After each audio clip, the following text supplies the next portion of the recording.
বাংলায় সবুজ ঝড় অব্যাহত। 4 কেন্দ্রের উপনির্বাচনের ফলাফল ঘোষণা হলো আজ।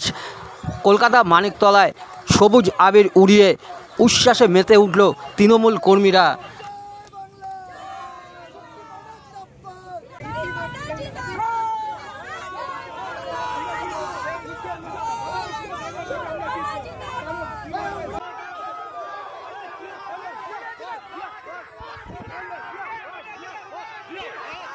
দেখুন, আমরা এইটা একটা ভালো রেজাল্টের জন্য প্রিপেয়ার ছিলাম, কারণ আমার বাবা কোনোবার এই বিধানসভা থেকে হারেননি এবং লোকসভা থেকে এখানে 25,000 ভোটে অলওয়েজ প্লাস থাকে।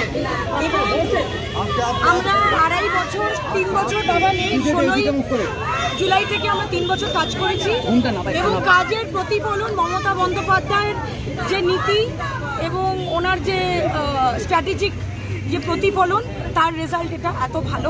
মালা পরানো, আমার বাবা বলতো মালার একটা জ্বালা হয়, সেই কাজটা যেন কন্টিনিউয়াসলি করে যাওয়া যায় এবং সাধারণ মানুষ যারা বেরিয়ে ভোট দিয়েছে, সাধারণ কর্মীরা যারা এইভাবে আমাদের পাশে, আমি বলবো যে কোনো মানুষ চলে গেলে হয়তো আস্তে আস্তে করে তার সংগঠন এদিক ওদিক হয়ে যায়, কিন্তু আমরা যতই ধরে রাখি তাদেরও আমাদের ধরে রাখতে হবে। একদিক থেকে কেউ বাদ্দার ওই নবজোয়ারের উদযাপন করছিলাম, সেখানে অনেক নেতারা এসে বলেছিলেন যে এখানে যদি যেদিনকে উপনির্বাচন হবে 60-70 হাজার ভোটে যেতে হবে। আমি মনে করি যে এই মার্জিনটা থাক এবং এই মার্জিনটা 2026 অবধি ধরে রাখতে হবে।